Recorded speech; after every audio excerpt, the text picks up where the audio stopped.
Bibida ang kapuso aktor na si Martin Del Rosario kasama si Denise Esteban sa Haplos sa Hangin, isang erotic horror film na nakabilang sa 7 opisyal na kalahok sa unang Sine Silip Film Festival.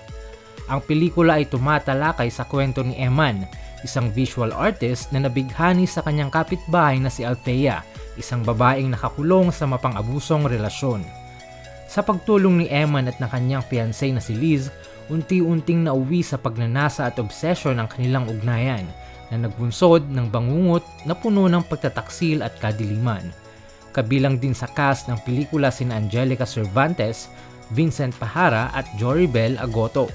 Pinamahalaan ito ni Miko Baldoza at isinulat ni Sunny Calvento. Sa ginanap na media con noong October 2 sa Viva Cafe Cubao, inamin ni Martin ng Haplos sa Hangin ang isa sa mga pinaka-daring na proyekto sa kanyang karera.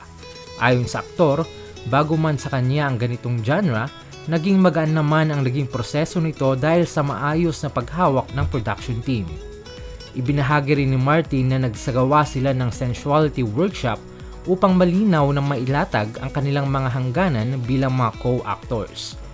Aniya, napakahalaga para sa kanya ang respeto at profesionalismo sa paggawa ng ganitong klase ng pelikula. Ang Haplos sa Hangin ay unang proyekto ni Martin sa VMX, dating Viva Max, ngunit nananatili pa rin siya sa ilalim ng Sparkle GMA Artist Center.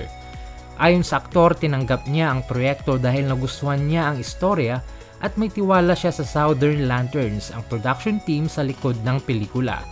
Para kay Martin, bahagi ng pagiging aktor ang pagbibigay ng buong dedikasyon sa bawat papel na ginagampanan, lalo na kung makakatulong ito sa ikagaganda ng pelikula. Ang First Cine Silip Film Festival ay gaganapin mula October 22 hanggang 28 at ipapalabas ang mga kalahok na pelikula sa Piling Ayala Mall Cinemas sa Metro Manila.